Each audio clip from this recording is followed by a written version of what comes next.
Hi all! Welcome or welcome back to this channel. If you're new here, hi! My name is Silvia and I'm a freelance artist and children's books illustrator based in Italy. I work mainly in the publishing world, but I also maintain a little online shop and offer private commission for big celebrations, events, gifts, and so on. And here on YouTube, I like to share bits of my life as an illustrator, work in progress, tutorials, and insights of the illustration world. In the description below, you can find all my contacts, so make sure to check them out.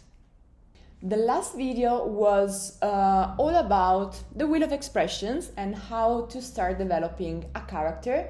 If you haven't watched it, catch up on it here. This one, on the other hand, is somewhat introductory because it involves an exercise. I think it's really useful for whenever we feel uninspired or we want to warm up or we just want to train our brain.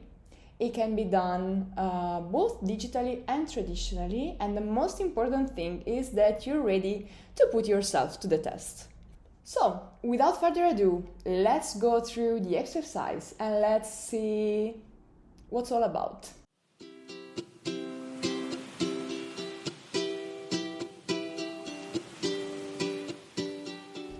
This was the first time I tried it, in my sketchbook with watercolors and a black pen.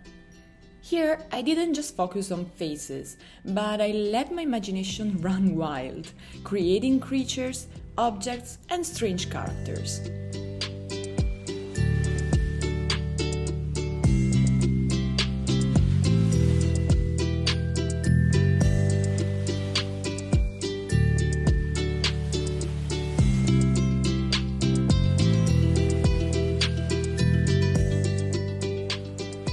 Let me show you another example from a few years ago, this time digitally.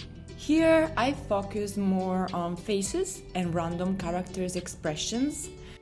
The more varied the shapes, the more fun it is to fit a character inside them. Just look at that lady's big nose.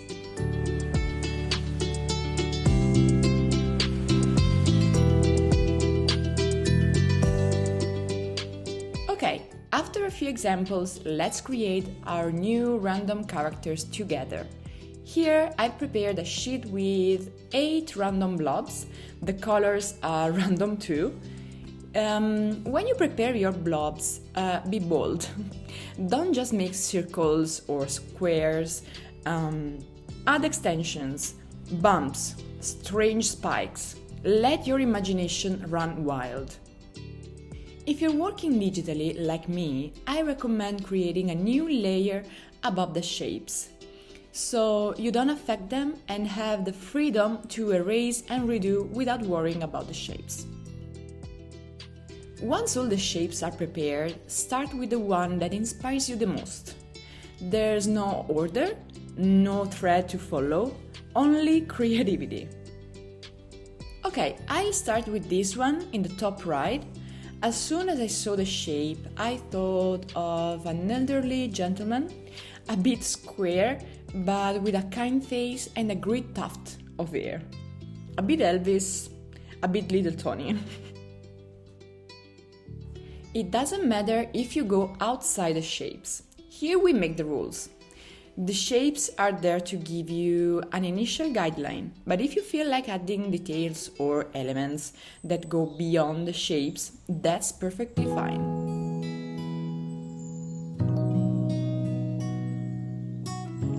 As you can see here, none of the shapes resemble a human face, but that's the beauty of it. This exercise allows us to train our minds with the shapes and main features of a character: a big nose, round cheeks, a square head, and so on.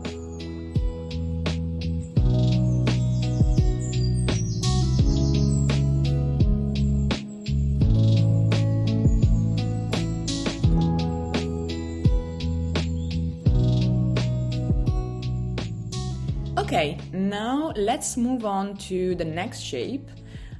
Here I saw a bit of a fashionable lady with a very particular hairstyle. I don't know why, but it makes me think of a geisha.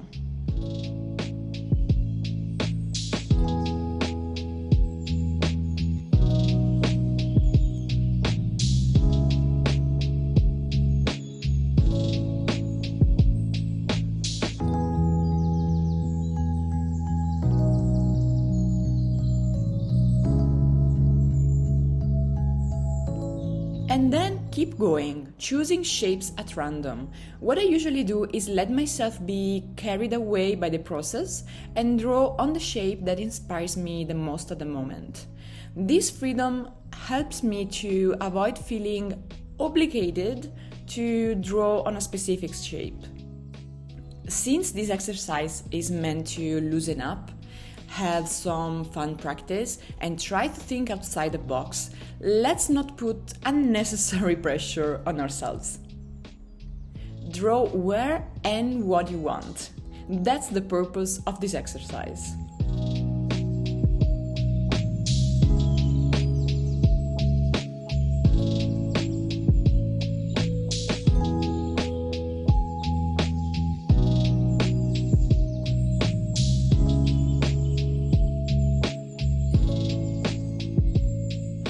Some shapes may be more difficult than others, and at first you might not think of anything. Move on and come back later. And if you're still undecided, start with a detail from a corner, for example, and draw the first thing that comes to mind. From that, the drawing will develop on its own. You can decide as you go what kind of mood to give the character based on the elements and details that the shape inspire you to add.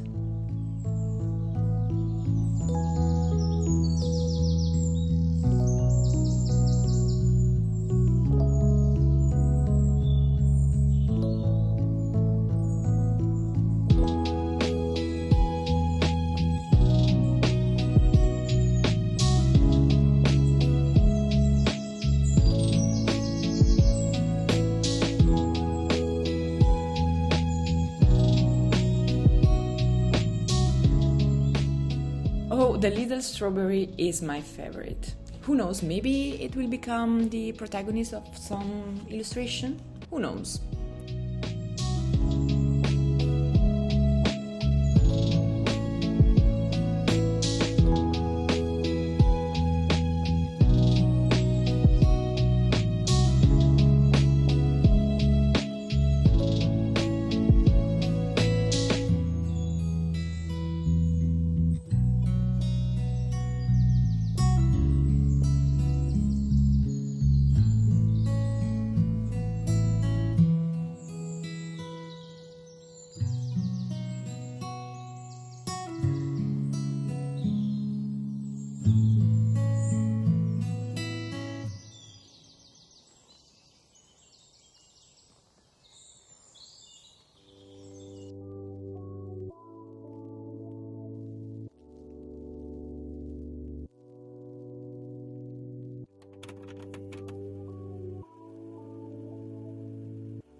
I love drawing elderly people, and I couldn't resist adding a grumpy old man in this exercise.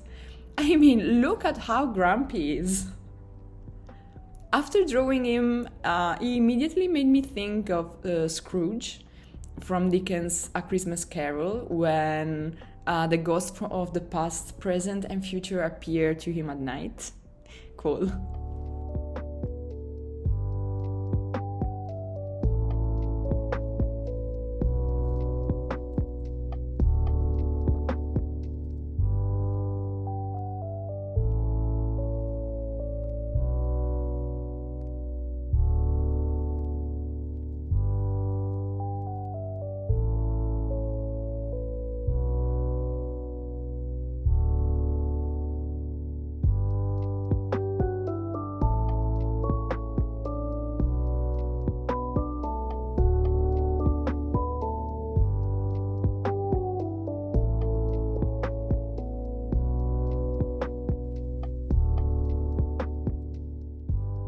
As you can see, I tried not only to play with the shapes, but also with the expressions of the characters I created.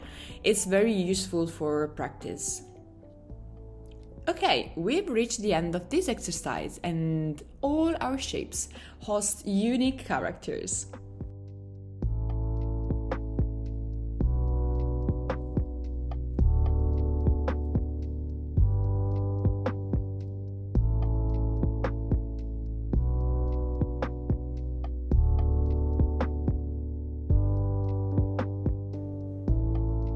Here we are at the end of this video, which I hope you found useful, but above all, fun. In my opinion, this exercise is a great way to train our brain finding association between the character's main features and seemingly absurd shapes. And actually, you can do it wherever you want, in your sketchbook, on your tablet, on your planner, behind a crossword puzzle, on a piece of paper, wherever you want. As usual, if you have questions or doubts or curiosity, don't hesitate to write me in the comments down below. If you like this video, as usual, leave a thumb up or consider subscribing to my channel because it's free and it will help me a lot creating new videos here on YouTube and in general with my work. So thank you as always for being here and for making till here. As usual, stay safe, have fun, and drink your water, and we'll see each other in the next video. Bye!